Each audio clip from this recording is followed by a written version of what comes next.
Ya Ali Madad. Alwais Abu Ali, wise number 145. یعنی اپنے ایمان پہ مضبوط رہتا ہے، خدا کے ساتھ تعلق پیدا کرتا ہے، نیک اعمال کرتا ہے، بدیوں برائیوں گناہوں سے بچتا ہے کہ بدیوں برائیوں گناہ ان پہلے یہ اچھی لگتی ہیں، میٹھی لگتی ہیں، مگر بعد میں اس کا انجام بہت خراب ہوتا ہے۔ کبھی کبھی سکن ڈیزیز ہوتی ہے، اور عموماً سکن ڈیزیز میں انسان چر کرتا ہے، یعنی خارش کرتا ہے، اور جب انسان خارش کرتا ہے تو اس کو اچھا لگتا ہے، مگر معلوم ہے کیا ہوتا ہے؟ وہ بیماری بڑھ رہی ہے۔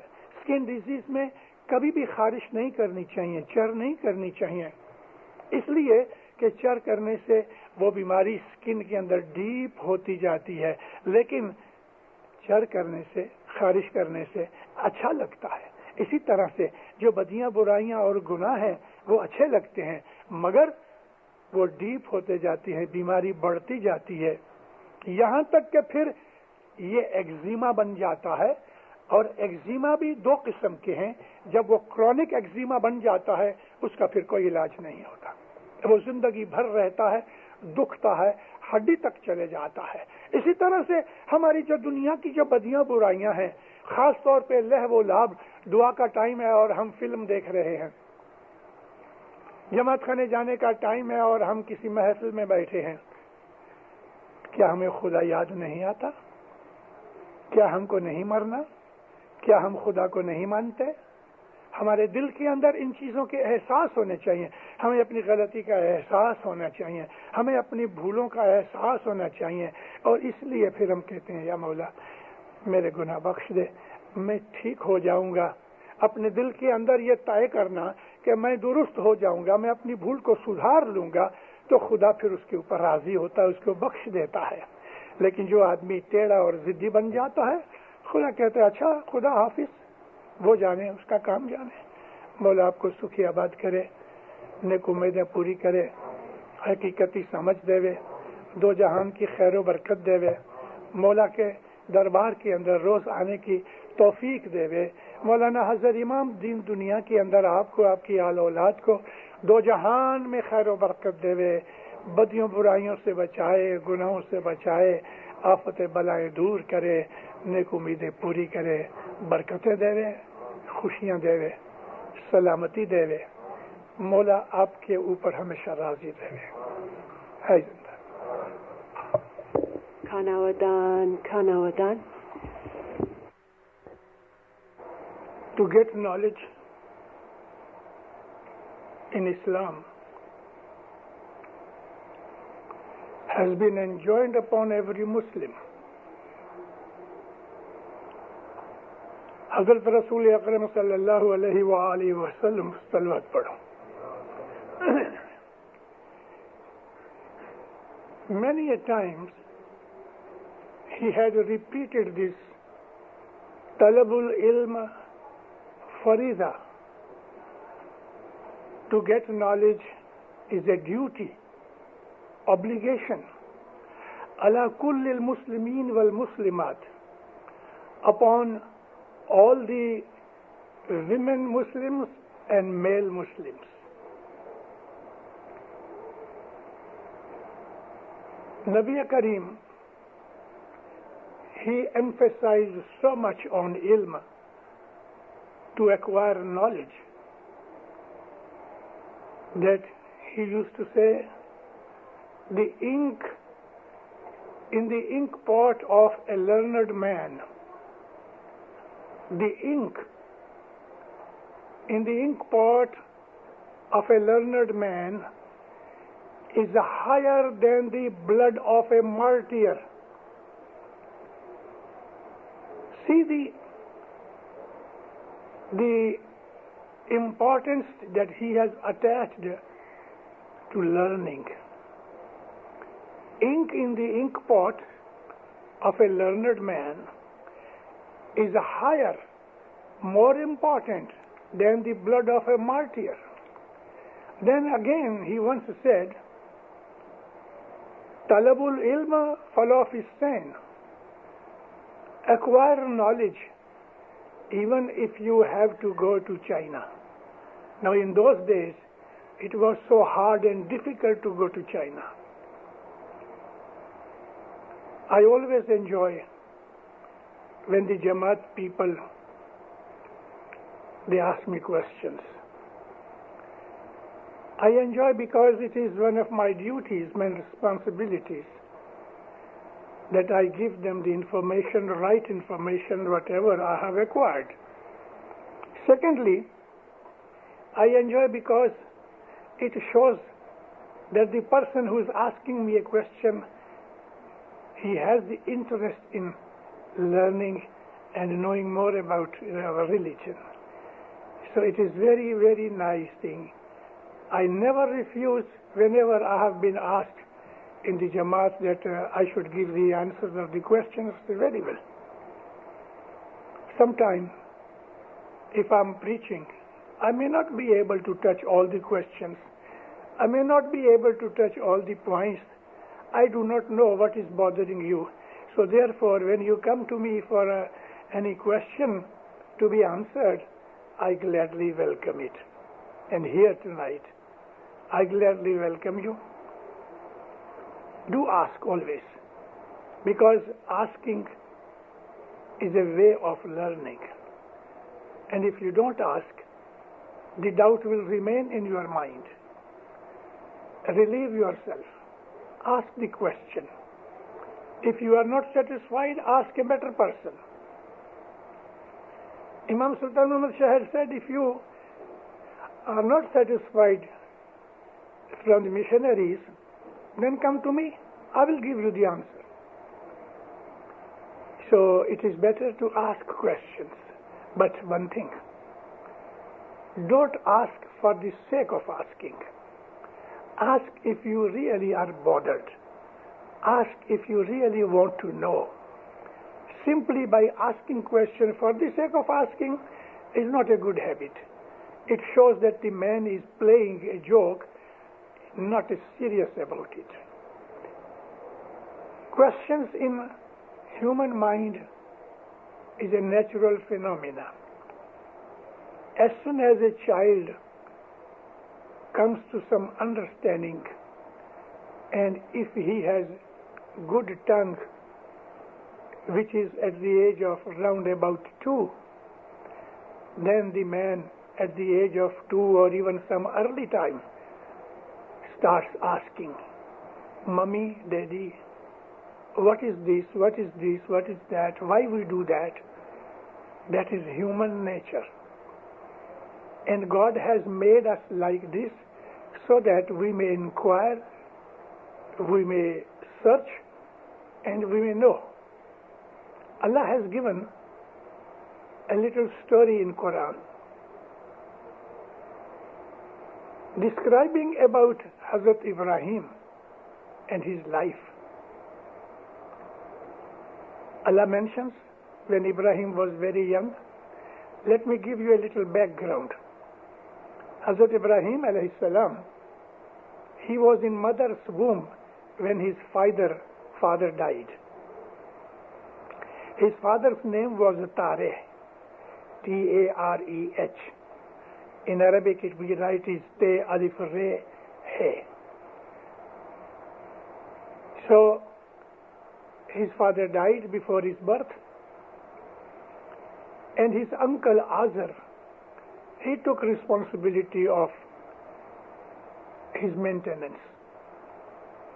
Now Azar was an idol worshipper, as well as he was also making idols from clay.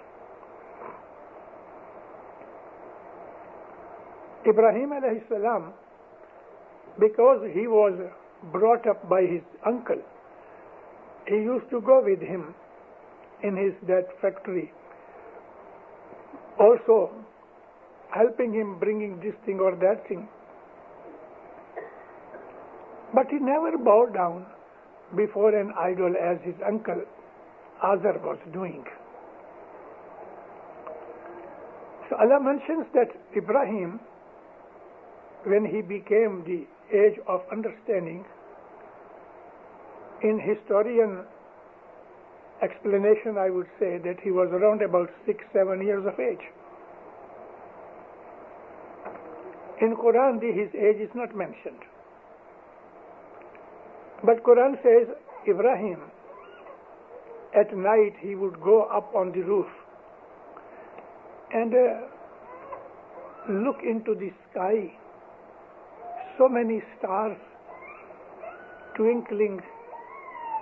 Some are smaller, some are bigger. So he would say, who is God? He was thinking about God.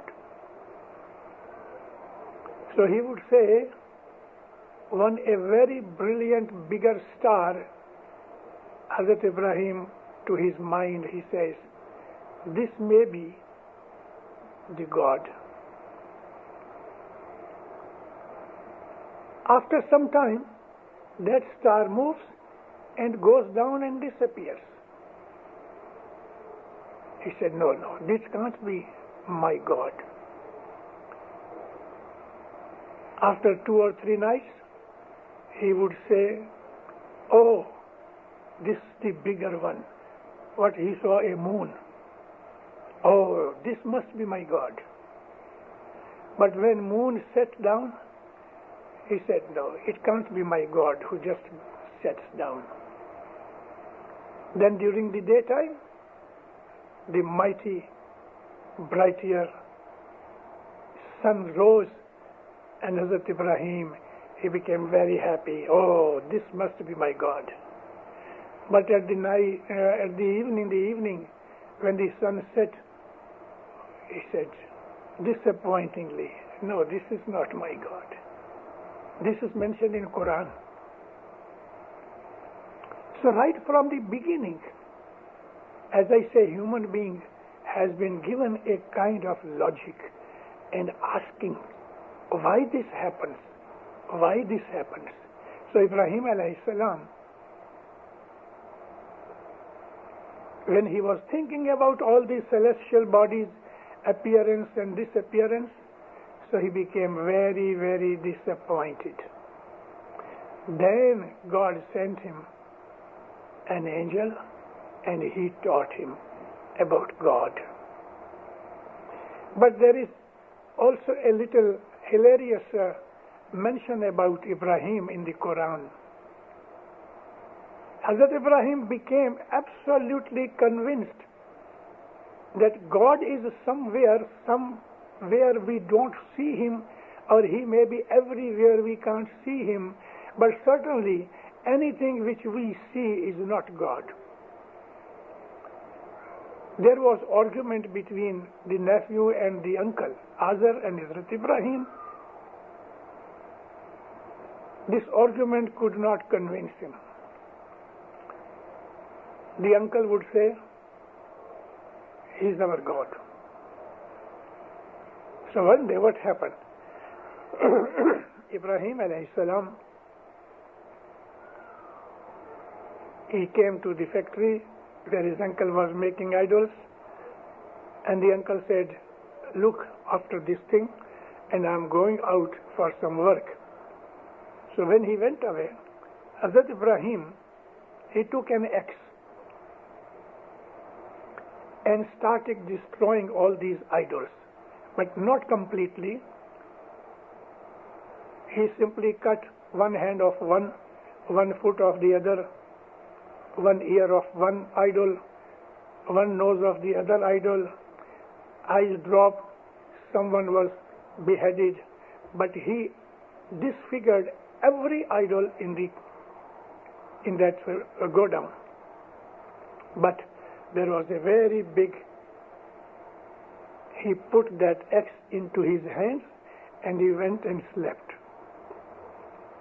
After a few hours, Hazrat Azar came. Horrible scene, every idol is damaged. So he called him, Ibrahim, what this has happened? He said, oh my God, Chacha, uncle, I think there must be a kind of battle between them. There must be some disorder. You look at this big one, he's holding the axe. He must have beaten everyone. The uncle laughed. He said, "What you are talking? These are simply clay-made idols. They cannot move." "Oh, they cannot move?" "No." "Can't they talk?" "No." "Do they hear?" "No." "Can they see?" "No." "Then you say that they are gods?" So he had no answer. Allah mentions this in Quran that I told you a story. What that teaches us? The teaching is, you think yourself.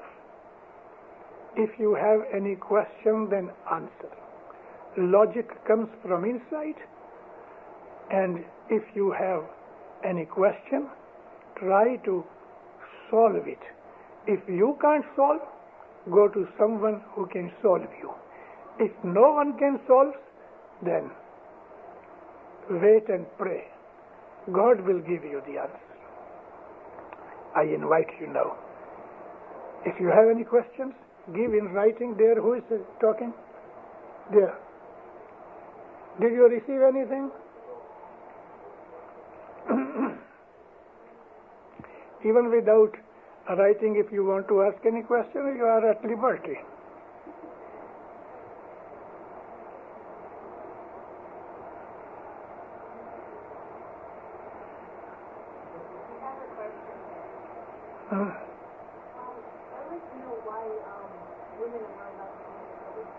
Women are?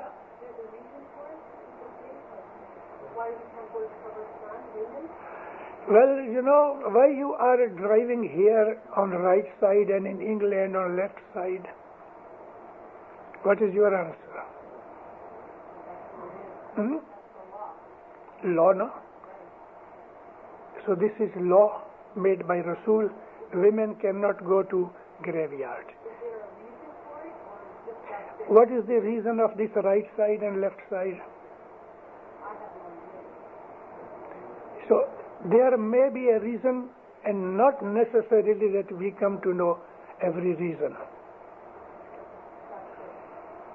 It's an order of Rasul.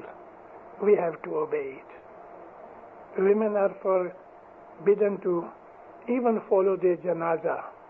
I have seen personally when Imam Sultan Muhammad Shah was brought, his body was brought to Aswan. So we lifted the janazah, and Mata Salamat came running to follow the janazah.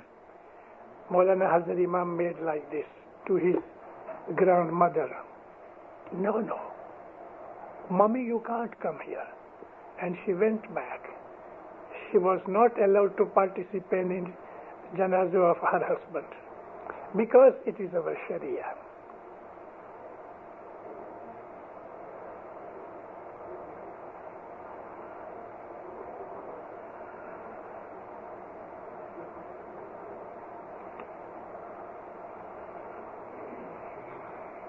In some Jinan, we read the names like Imam Begum, etc. Were there any lady figures also to the question? Oh yes. Imam Begum was not our Pir. She was from the progeny of Pir Hassan Kabir Din. But mother of Imam Hassan Ali Shah, she was given the Piri Jama and sent to India by Imam Hassan Ali Shah. So we had one lady Pir in our genealogy of Pirs. We had.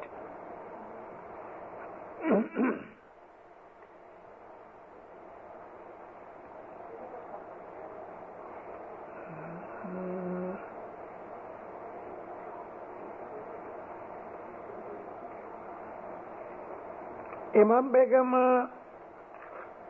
she was living in Bombay,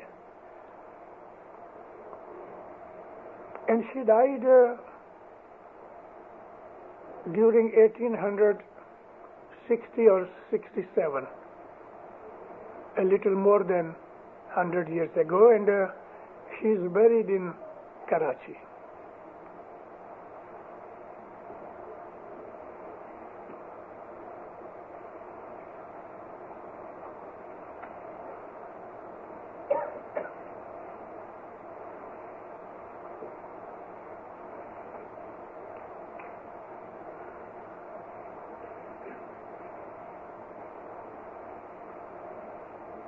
Imam Begum was not a peer, but still she was allowed to make. She was a Sayyida, and coming from the progeny of Pir Hasan Kabir Din.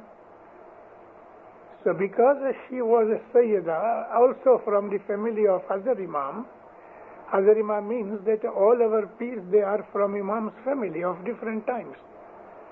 So she was allowed to make ginans, and Hasan Ali Shah Mam Bap allowed these ginans to be sung in Jamaat Khana. It is true.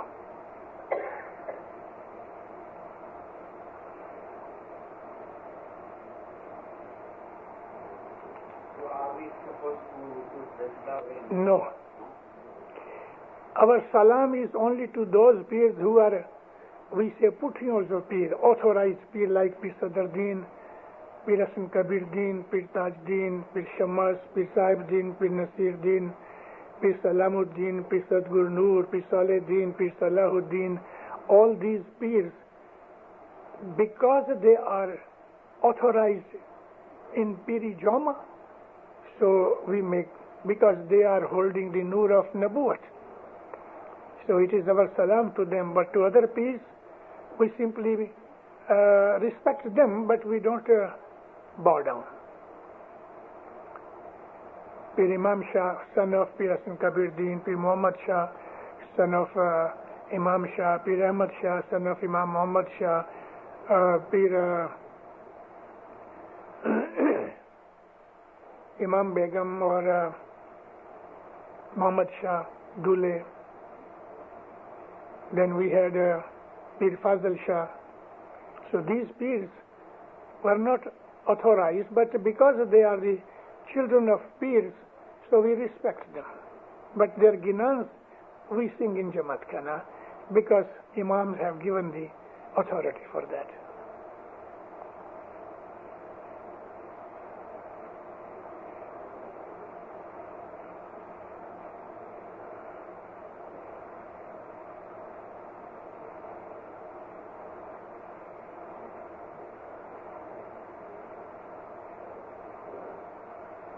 In our religion, are we allowed to donate our body organs when we are dead? Quran says, Inna lillahi wa inna ilahi raji'un. We are for God and we have to return to Him. God has given us this body and it is a trust. This body must be given back to the owner, that is God. Suppose someone gives $100 to be kept. Then, when he demands his money back, he would give him 90, not 100. I gave you 100? He said, yes, $10 I'll put in charity. He said, it is not your money. You must pay me back 100. You have no authority. So, if you give your hand, your kidney, your eye, your heart, it doesn't belong to you. Christians do not know that. Christians haven't got that kind of iman that we Muslims have. Muslims say the body belongs to God.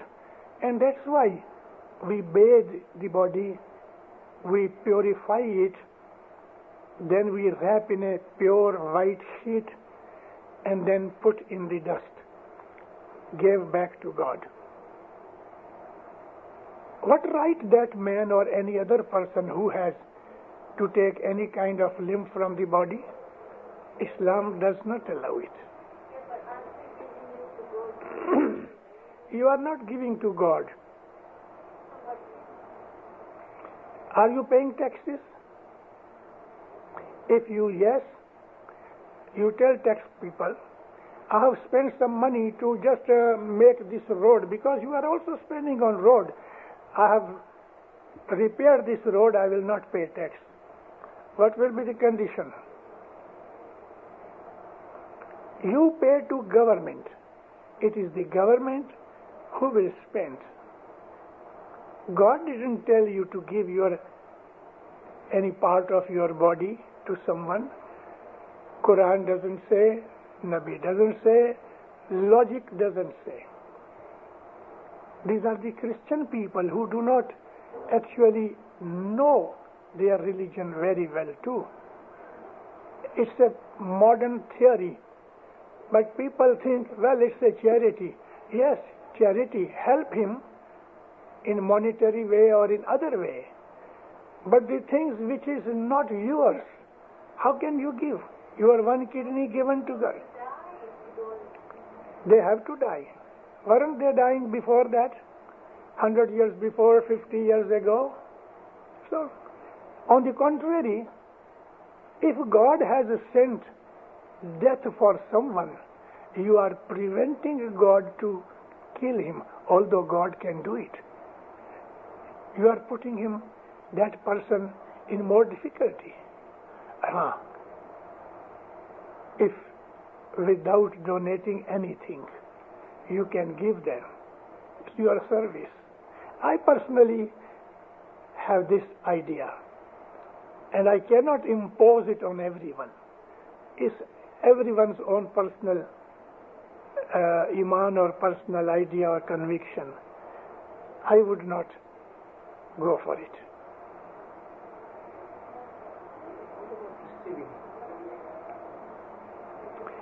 Listen, transfusion is allowed. Why? Because the blood which bleeds, goes away, it regenerates in our body. Personally, as Abu Ali, if God forbids I need any organ from anyone, I would not take it. I'm an Abid man, Alhamdulillah. I'm a Mu'min man, Alhamdulillah. Who knows the person who is giving me heart or kidney, what type of that man was? I won't take it. Mind you, I'm not telling you as a missionary, not imposing. It's my personal conviction. I would not give, I would not receive. It is not against Islam, is it? To me, it is against Islam. Because it is not written in the Quran? Because Allah says the body belongs to Him. How can you just cut it into pieces and give to others? It is likewise, suppose if you say that, then man dies, commits suicide, which is haram in Islam. You would say, well, it is my life, it is my body. I want to die, I want to die. You can't do that. It's haram in Islam. And Rasul says, anyone who commits suicide, do not bury him in Muslim Qabristan. Do not give him bath. Do not give him any Fatiha even. There is no Fatiha, no dua, no ceremony for that man who commits suicide in Islam. Is it done? Like say, if somebody does commit suicide in smiling, then is it well, I'm talking about Rasulullah. Imam has never mentioned anything about it. But we Ismailis normally, we give him all the rights in our Jamaat Khana if a man commits suicide. Why we do that? Because he had at least given his allegiance bayat to Hazrat Imam. For that sake, we pray for his forgiveness. But in Islam, it is not allowed.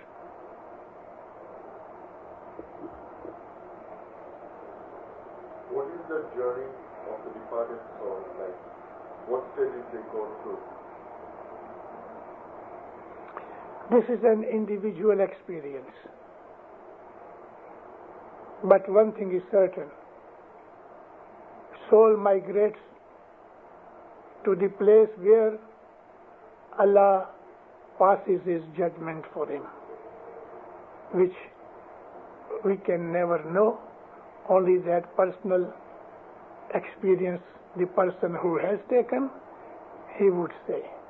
But spiritual journey is there for that reason.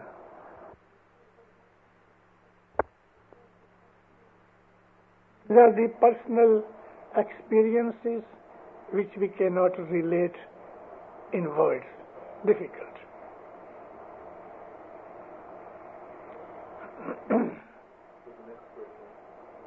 Mukhani man cannot put chanta on liquid. Is it true? If so, why? Is it only supposed to be put by a Mukhi? Oh, I explained a little bit here. Immaterial of physical side, male or female. It is the Amar order of Hazrat Imam that he or she a Mukhi, he or she a Kamadiya or Kamadiyani. It is the Amar, and that Amar is absolutely without any question or failure is valid, either Mukhi or Mukhyani, Kamadiya or Kamadiyani. They can administer chanto. There is no question of male or female here. It is the Amar of Hazrat Imam. Bas.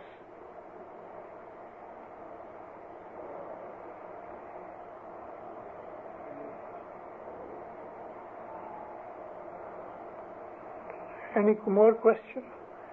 I thought you will bombard me so that I may tell, I'm sorry, I'm now tired. But now you are tired.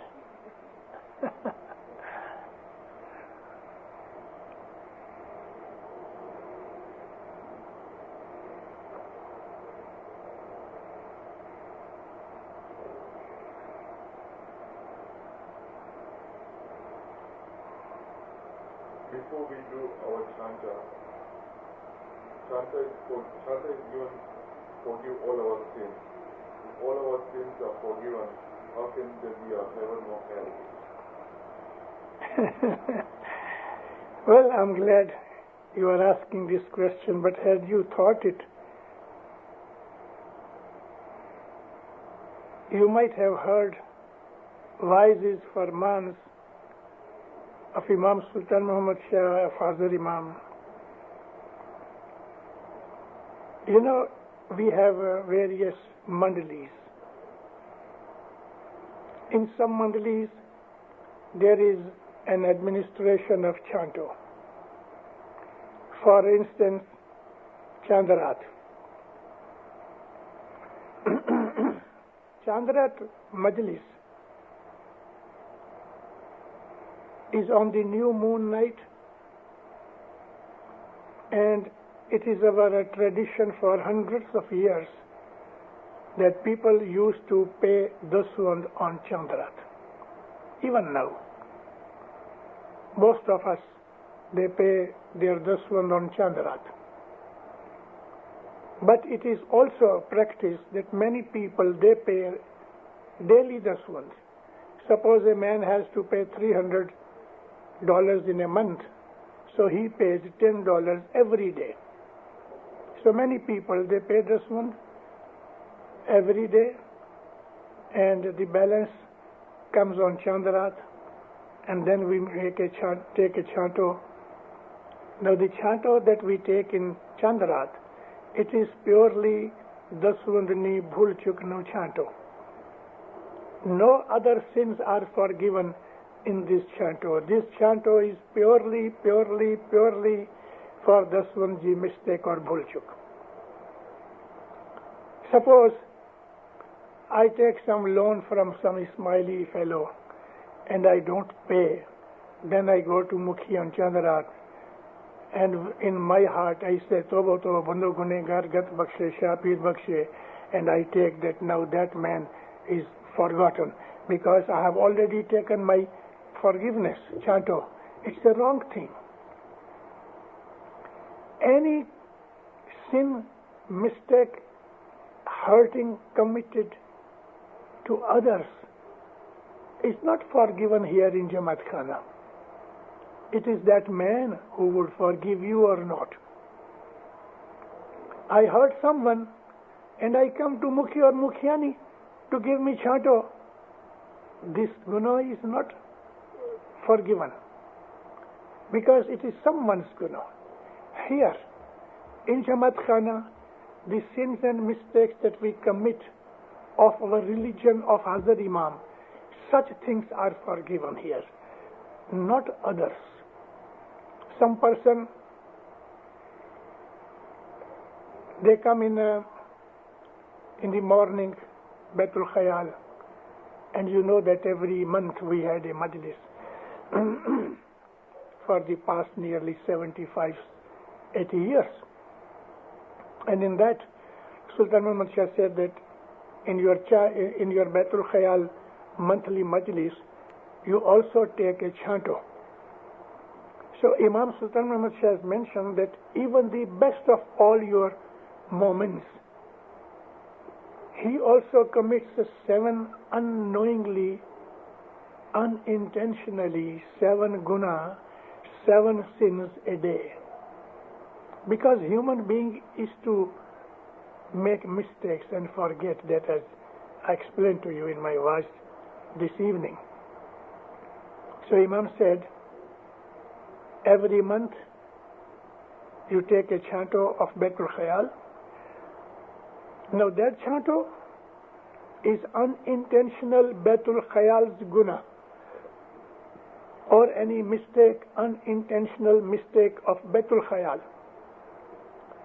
Mind you, our chanta has nothing to do with your intentionally done guna.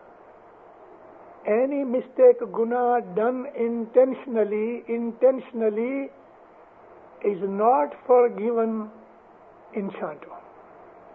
Chandarat jo chanto purely for daswant, Baitul Khayal jo chanto purely for ibadat, and in other mandalis jo chantos, these are for the bakshish, but all other sins are not forgiven in chanto. We have to make that effort to go to that person to whom you have hurt, tell him, I have hurt you, I have done this mistake, I have eaten up your money, I have been very dishonest to you, please forgive me. If that fellow says forgiven, then God forgives. Such guna and such mistakes are not forgiven in Jamaat Khana, nowhere. Nowhere. Chandarajo Chanto, purely for daswant. And that's why I'm telling in my voice many times, for many years, that when you come in Chandarat, you say, Ruhani jo chanto. Which Ruhani? For what? Ruhani died. Whatever daswant he had to pay, that Ruhani made and given it. Finished now. Now you are taking daswanti bhulchuk jo chanto for Ruhani. It's not logic. It is not also not allowed. You can't take Ruhani jo chanto for the sin that she or he is not doing anything, because he is a dead fellow. So there is no Ruhani chanto in Chandarat. Likewise, there is no Ruhani chanto in your Baitul Khayal Majlis, because whatever during his lifetime he has done, he is taken away with him. Now you are making Ruhani chanto for mistake in Baitul Khayal. It's illogical. There is no Ruhani chanto in Chandarat. There is no Ruhani chanto in Baitul Khayal. One thing is certain. In those mandalis that Hazrat Imam accepts Ruhani members, like life dedication or other majlis, if Hazrat Imam accepts a Ruhani member as a member of that society, in that society you can take Ruhani chanto. Say, in a life dedication majlis or other majlises, there you can take Ruhani chanto, which is purely a kind of gift sent of a bakshish, but not of guna.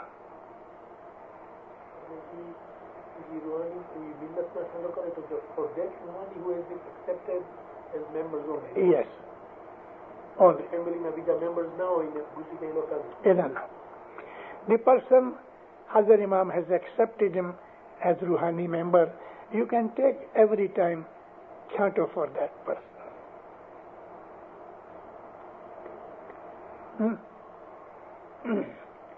Can you give me some water, please? What happens if you don't pay the son? Do you only pay the son when you're working on it? Well, if you are having an income, you must pay the son. But if you have no income, then how are you eating? If someone is giving you food, you have to pay the son out of that food. If it is not in coins, so you give as a food, this one is there every time. Even you are breathing 21,600, 21,600 breaths a man normally consumes in a 24 hours day and night. 21,600 Sukhya Bhadra. Thank you.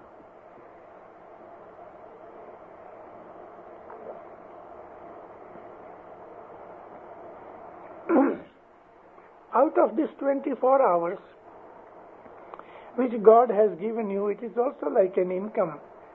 So you must pay this one out of your 24 hours. That means 3 hours. Means 3 hours you must spend every day in ibadat or charity or service to the community, to Hazrat Imam. So this is your Jeev Ji this one. So this one is necessary, very necessary.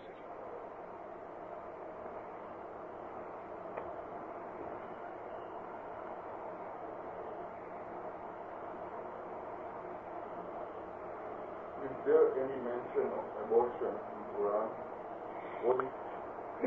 No, sorry, Quran does not speak anything. And even Rasulullah, in his hadith, he has forbidden abortion. But he said, prevention of pregnancy is allowed, so that there is no pregnancy at all. That is allowed in Islam, but abortion is not allowed. But Imam Sultan Muhammad Shah has made, unless there is a dire necessity, such as the mother is going to die, then of course in that way, that case abortion is allowed to save mother, because mother can reproduce another child. Otherwise, for the sake of maintenance, for the sake of, in view of poverty, Imam Sultan Muhammad Shah said, abortion is not allowed. But why to come up to abortion stage? Birth control is allowed in Islam. Abortion is not allowed unless there is a danger that the mother would die, or there is a danger that the child, the fetus, in a very bad condition and he will be invalid for the whole life. So that's a different thing. Normally not.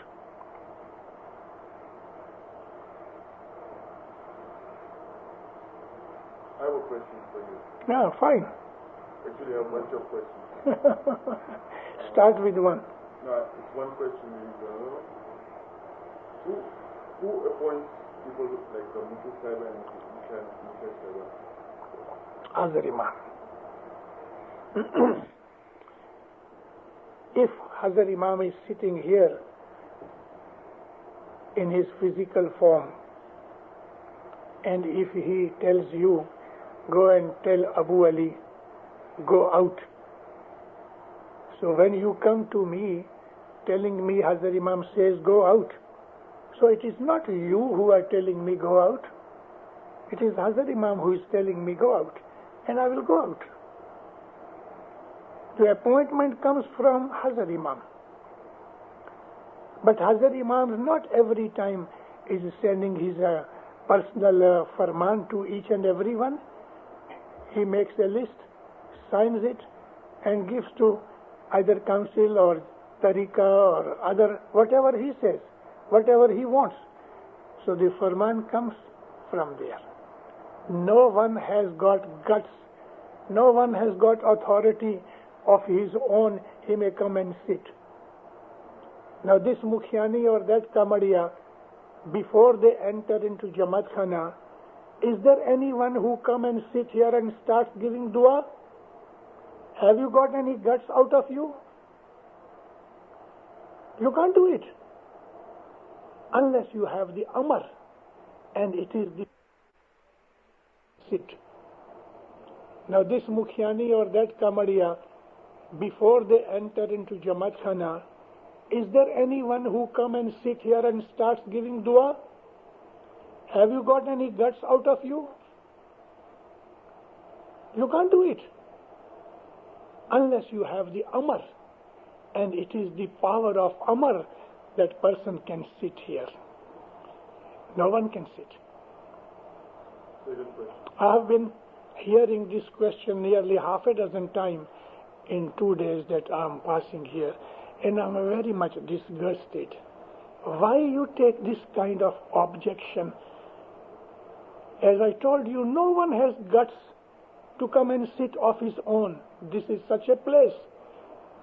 This place is empowered by authority of Hazrat Imam.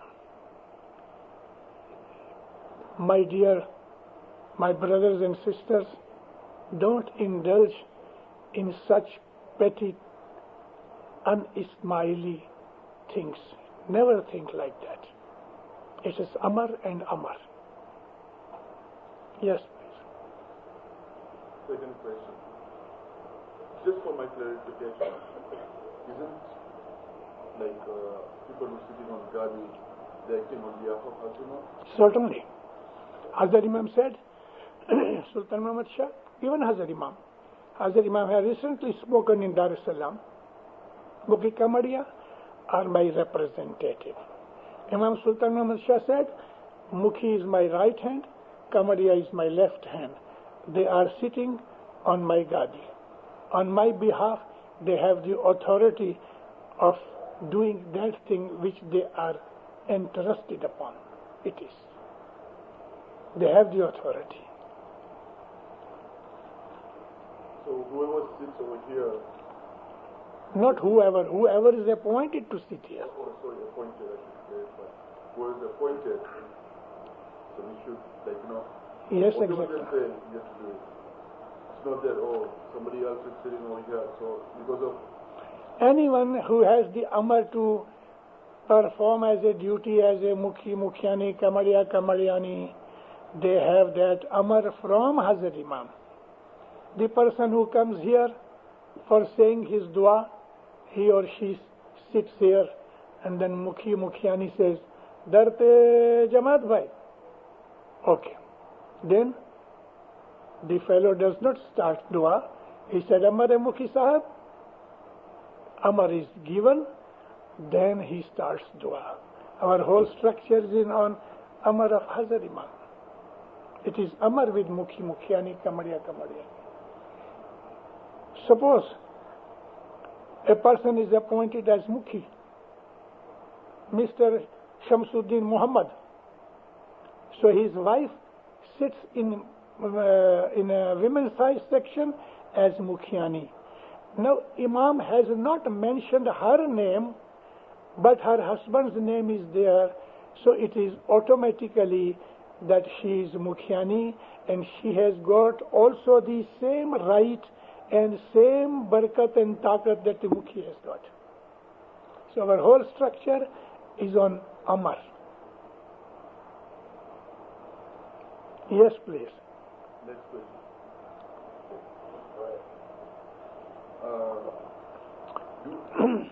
As a member of this Jamaat, you have right, like, I don't know, that's what I heard from other people in this Jamaat.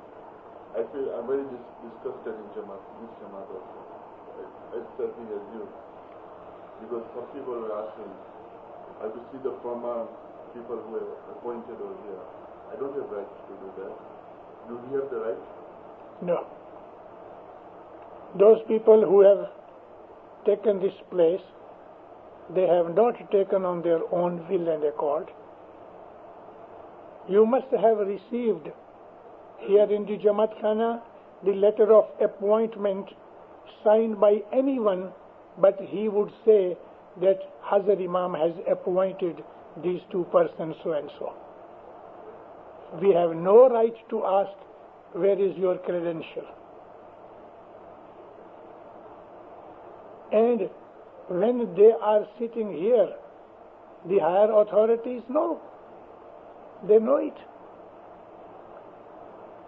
No leader would ever play with Hazrat Imam's Farman. No leader, never. No, I didn't say the leader. Jamaati member. Jamaati member also, they have no right to do that. Because I heard, I don't want to mention anything to people. Let me give you a historical thing. Maulana Hasan Ali Shah came to India in 1842. Prior to that, there was a place known as Mahua. Mahua was in Kathiawad. It is still there. And another place, Kera in Kutch. Before Hasan Ali Shah Mabab came, there was a long gap of our peers in India, about 300 or little less than that. So there was no peer in India after Pir Tajuddin, who was beaten to death by the Jamaat people in Jamaat Khana. Actually, two parties quarreled in Jamaat Khana, and Pir Tajuddin came to pacify them. During this course, he got 3 or 4 sticks on his head. He fell unconscious, and second or third day, Pir Tajuddin died. Maulana Imam Mustansir Billah II, he became very angry that you killed my Pir. There was no Pir for many hundred years. Slowly, because there was no Pir, no Bhagat, no missionary, slowly, the Jamaat of Kutch and Kathiawad particularly in Mahua in Kathiawad and Kera in Kutch. In those days, a Mukhi and Kamadiya, whenever it was appointed by Imam or Pir, they would sit there for the whole life. A Mukhi means for whole life. It is only now, during Hazrat Imam's time, that Mukhi Kamadiya's term has been reduced from the lifetime to only 3 years or 5 years or 1 year, whatever it is. But in olden days, a Mukhi appointed is Mukhi for whole life up to his death. And in certain cases, Mukhi dies, his son becomes Mukhi. When he dies, his son becomes Mukhi. And this Mukhiai would pass in generations and generations. I'm born in Amritsar. My family was Gupti from the time of Pir Shams. From my father, his father, we had been Mukhis for 350 years in Amritsar and Lahore. So in those days, a Mukhi was for whole life. Now, human being cannot live on one level whole life. He might be rich sometime, he might be a poor sometime. Identical cases happen in Mahua and in Kera. Mukhi became poor, and there was another person to whom he was getting some business help. That means he might take some goods on credit. The Mukhi could not pay regularly, so there was friction between that man who would sit next to Mukhi, because in those days there was no constitution. Because he's a rich man, he would sit next to Mukhi. Now Mukhi became indebted to that man, and that man would want to play this liver. Mukhi said, બહુ મોડો થયો, દુઆ પડાયો, અને Mukhi would bend down. This thing happened and happened for many years. One day, that Mukhi became a little richer. His poverty was diminishing. Now, why should he be under him? He would say anything. Mukhi would say, well, I'm the Mukhi, I'll look after that. So that friction started. Quarrel started. Jamaat split. Some of the people went behind that rich man and others behind the Mukhi Kamadiya. So Imam Hasan Ali Shah Mabab came, and this fellow, the quarrel of Jamaat, went to Imam. Mawla said, Mukhi is my representative. Now this friction became so much worst that those people who were playing with the Mukhi, they left Jamaat Khana and started their own Jamaat Khana. Imam Hasan Ali Shah said it can't be done. Some emissaries were sent to them.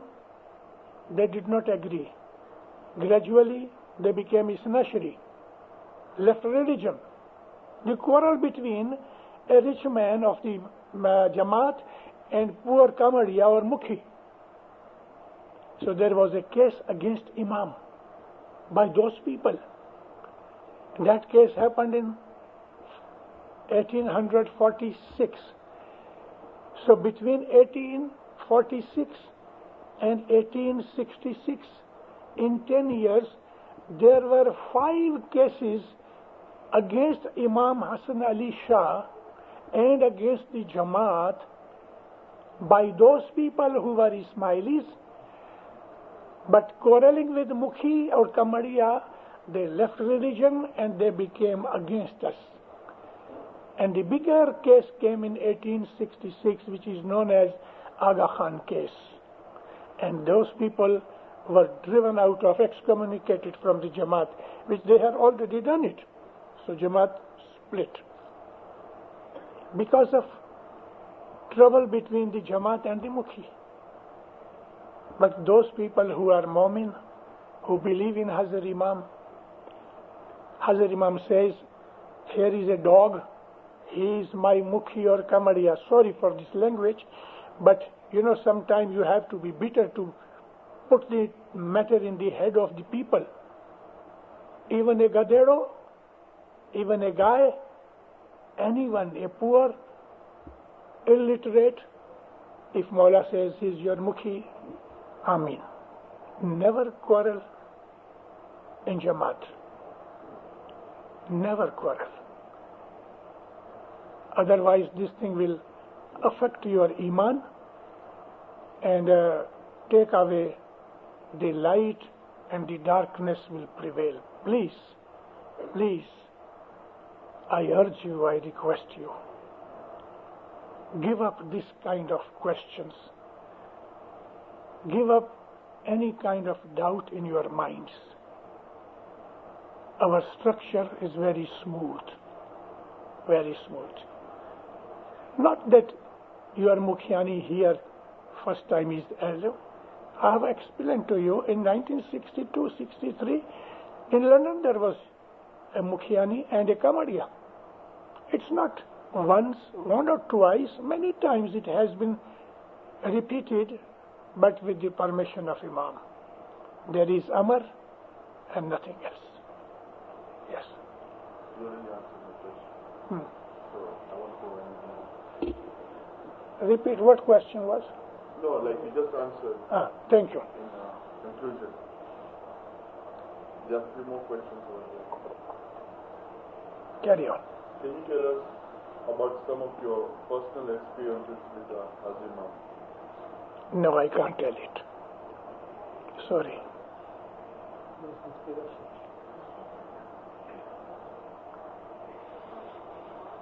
Between master and slave, it is only for me. Yes, other thing. When was the first war of Prophet Muhammad revealed? First war. War. Yeah, of Prophet Muhammad. That was Badr, Battle of Badr. It was out of Medina, 1,050 Kafirin from Mecca under the banner of Abu Sufyan, the commander. He came to destroy Medina and the Muslims. And here 313 Muslims, they fought there and Muslims won. They became victorious. And the Kafirin went back, leaving 73 people as their martyr, their killed people. That was the first war of Prophet Muhammad, known as Battle of Badr. Badr is a place about 3 miles outside Medina.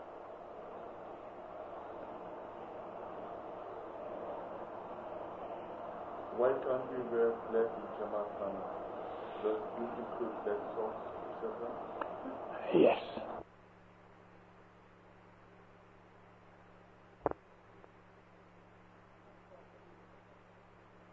Shah Karim came. When he came out of the car, Mukhi bent down, made a salam. So climbing the stair at that time in Dar es Salaam, we had no lift, no elevator. So Hazrat Imam was climbing the stairs and he looked at them like this. Mukhi, you are wearing black socks here, that means in presence of your Imam. Immediately Mukhi took out his both socks and threw it, and he went barefoot. Maulana Hazrat Imam and even Imam Sultan Muhammad Shah, he made so many farmans. Black clothes in Jamaat Khana are not allowed, either for men or for women, because Rasulullah says this is the color of Kafirin. The word Kafir is there in the Chopadi in Kitab. In our Ginars also, it is forbidden. But you know, there is no compulsion in religion. We cannot tell anyone forcefully. We only tell them, follow it or not. That is up to you. But in our tariqah, it is not allowed.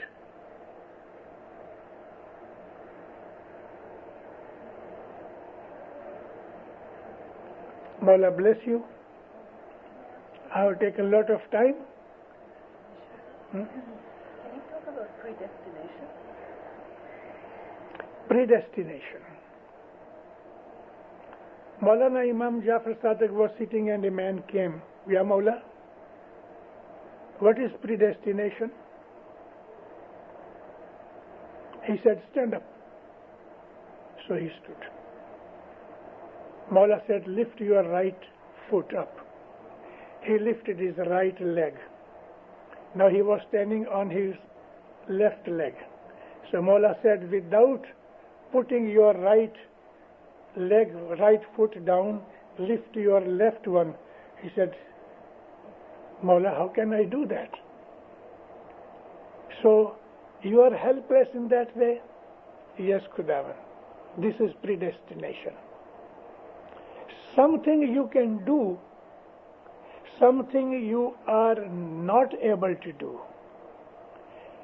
So, which is you cannot do or alter, that is predestination. Whatever we have done in the past. When I say past, it means even this age. Or in our past life. It brings a kind of a result. Suppose 10 years ago, a man hurt any person. Then he forgot. But after 5 years, 10 years, 15 years, something will happen to him as a kind of punishment to that person's hurt. This is predestination. There are certain sins, actions, which bring result after 20 years.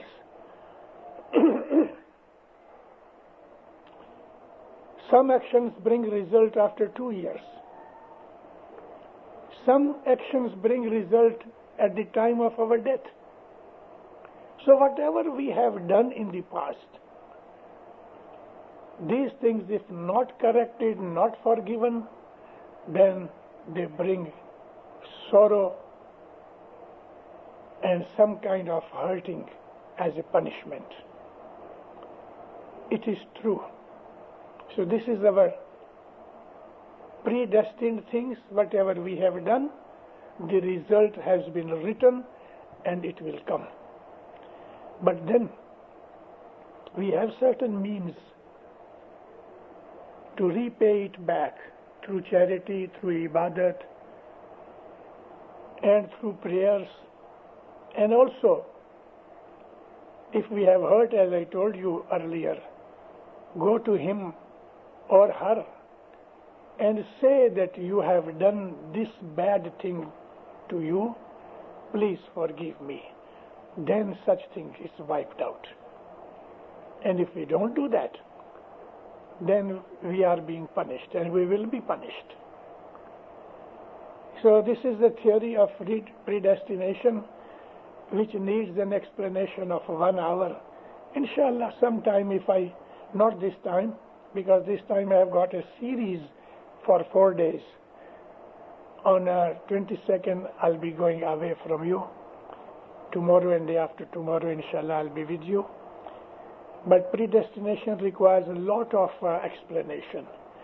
I've given you this in a very brief sense.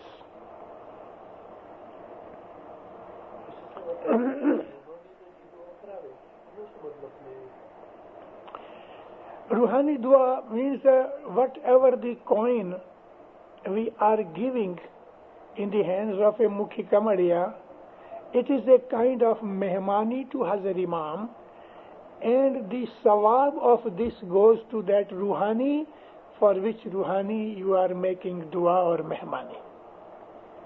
That Ruhani receives the sawab of this. Also the same trailer when a correcting. Is there any purpose for that particular? That is also a kind of mehmani. You bring some food from your home for the sake of Ruhani dua, and this is again mehmani to Hazrat Imam. Either you give one orange or you give the full tray, it is up to you. But one thing, if I brought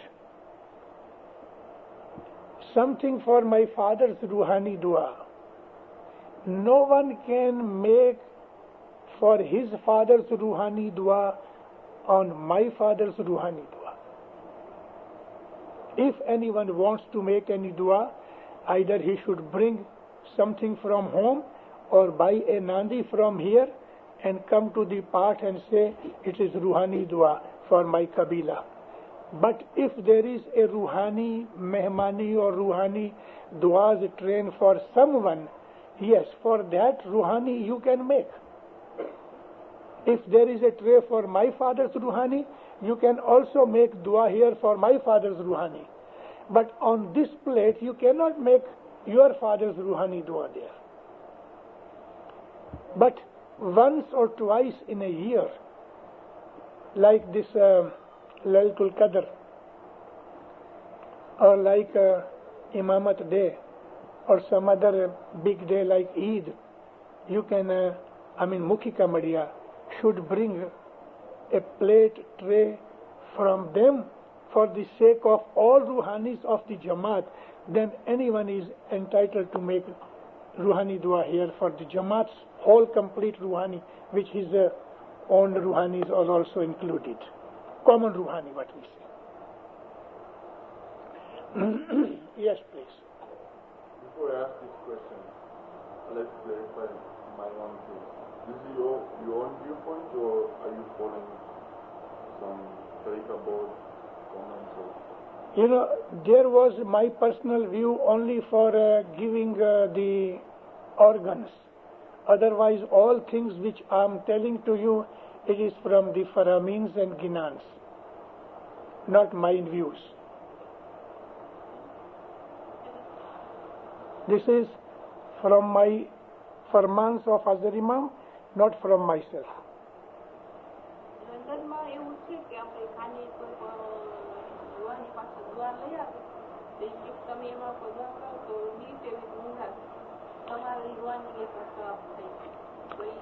એનું ભાર પછી મૂકી કે કમળિયા ઉપર, પણ જે માણસની રૂહાનીની દુઆ આવી હોય એની જ રૂહાની થાય. આખી જમાતના બધામાં મેં અમને કીધું કે જો મુખી કામડિયા પોતે એક સાની લઈ આવે, પ્લેટ ટ્રે લઈ આવે અને જમાતને કહે કે આ બધા એના ઉપર તમારી નિયત મોરાથી કરો, that's all right. But if a person has brought that thing from his home for his own ruhani, other people cannot make ruhani for themselves. Understood? It can't be done. But I have experience from London, like they said, if you are not able to bring any chance from home, you follow the amr of that Mukhi. Now Mukhi knows and Hazrat Imam. Mukhi has no power of that. They have no power.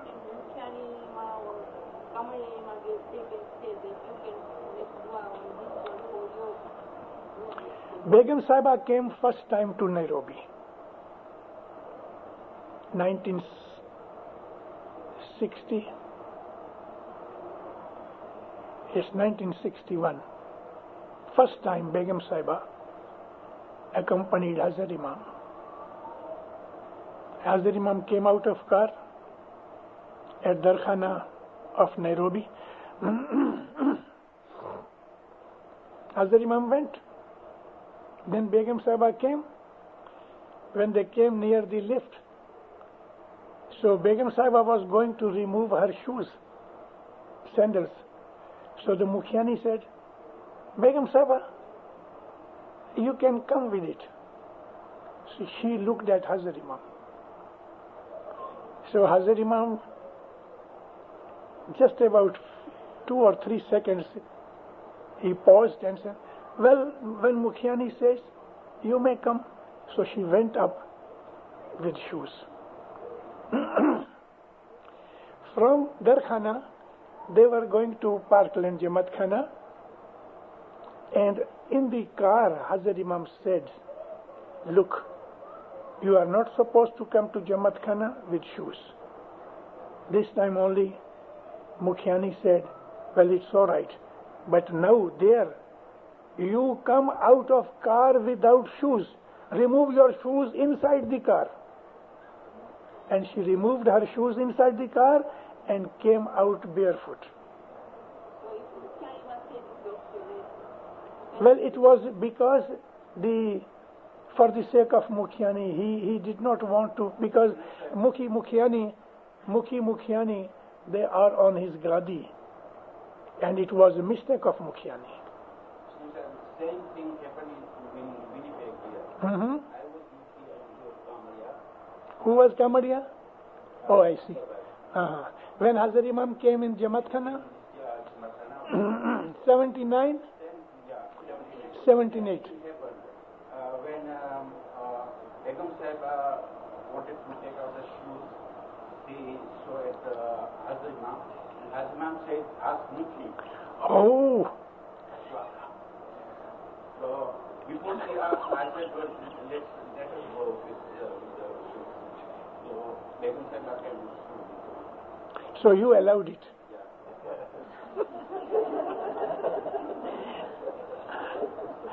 Oh, thank you very much for this instance. I did not know it. I may quote somewhere. Oh. You see how much is the respect of Mukhi Kama? Huh? if Mukhiani must say anything that is right way, so sometimes you don't want cancer, animal or Kamadiya Sahib, they say, your full Buddha maaf karo. So every Buddha is not. Then the judge is Maula Bappa. Who is Maula Bappa. And you know, many Mukhi Kamadiyas, they have to pay for their mistakes intentionally done, going out of their power, going out of their power, doing those things which are not supposed to do. But in Jamaat, we must follow the Mukhi Kamadiyas, even they are making mistake. Tell them outside. Never be, giving any argument with Mukhi Kamadiyas inside Jamaat Khana. But when they are outside, then you can say. For those Mukhi Kamadiyas who go excess in their power, authority, then they pay for it when they are removed or they resign or they are out of Mukhi Kamadiya. They have to pay for that. I have seen Mukhi Kamadiya's position is such a position, if they really sincerely, diligently, with love, they discharge their duties and responsibilities. After when they are no Mukhi Kamadiya, Mawla gives them lot of blessing and barakat and they rise. But I have also seen Mukhi Kamadiya, after they are removed from Mukhi Kamadiya, they have to pay and they suffer very much. But sometimes they don't know that which dua we have to say. Like they say, so which dua they have to say? There is in the Farman also about them, but if you buy, say, a radio, so you ask the person who is selling to you how to play this radio, where is the tune, where is the tuning or volume or this or that. So any Mukhi Kamadiya is appointed, he should find out what is the duty of Mukhi Kamadiya, how much I'm allowed to do that. It is their duty to find about their duty, about their responsibility. And it is clear in Farmans of Hazrat Imam. It is clear. There is no ambiguity in that. Anything? Yeah, that's a question. Oh, no, they have borne more. Now I will give you only 15 minutes. I'm tired. This, please.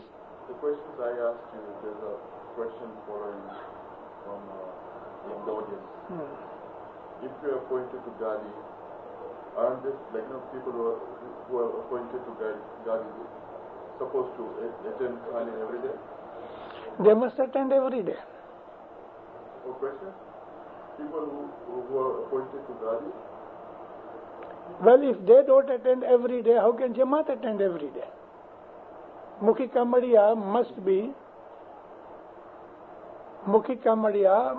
be regular. I would also say punctual in Jamaat Khana so long they are on duty.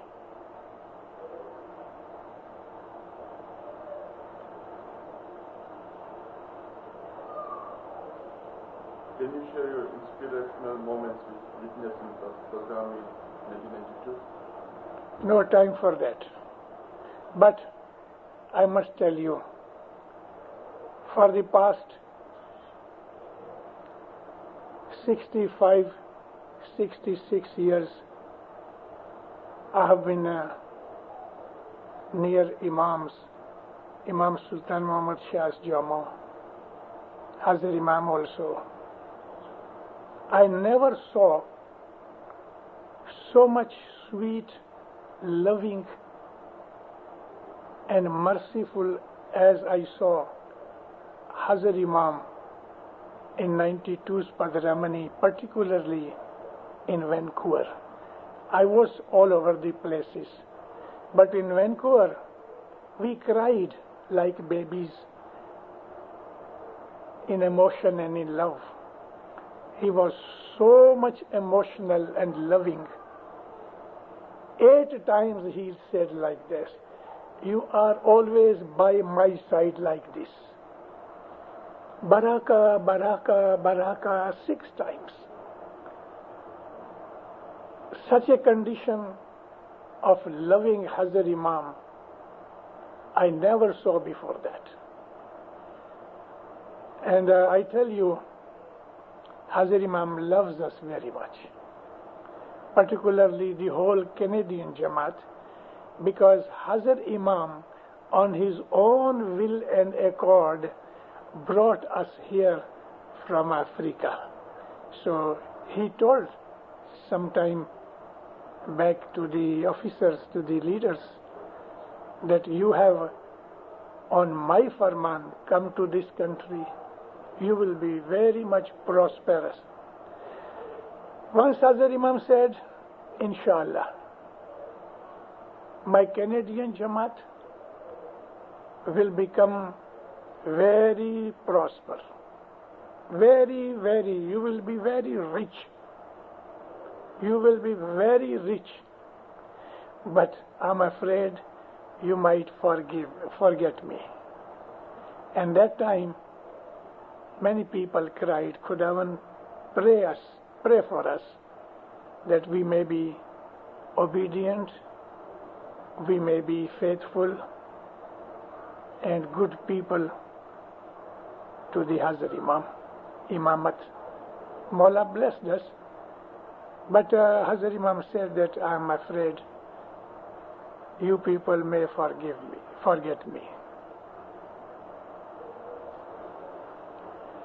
Is there a significance to wearing black thread on infant's wrist? If so, why? What? Infant black thread? Why? Oh, black strap. Maulana Sultan Muhammad Shah was given a mehmani, so in that mehmani there was a very expensive watch, but it had a black strap. Imam said, I won't accept this. He did not. I would not.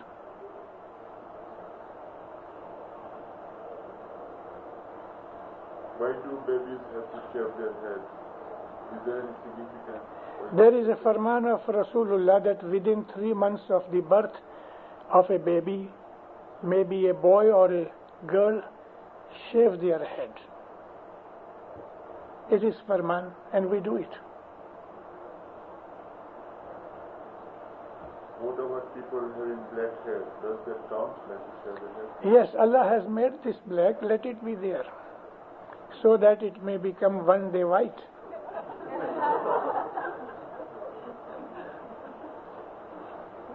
There are no more questions. Chalo, Mawla bless you all. Sukhi abad raho. Mawla aanke noor ji bakshish diye. Ibadat di tawfiq diye. Farman bardar banaye. Wafadar banaye. Mohabbat na ittifaq diye. Din duniya ji andar anji madad kare. Aanke khushiyan diye, barkateं diye. Nek muradon puri करे. 10 सुकरीत में पूरा रखे. मौला जी कुल मुश्किलों मुसीबतों दफा करे. आजी नेक उम्मीदों पूरियों करे. आजी दुआ बंदगी कबूल करे. सुखी रहो, आबाद रहो. Thank you very much. याली मदद. आमीन.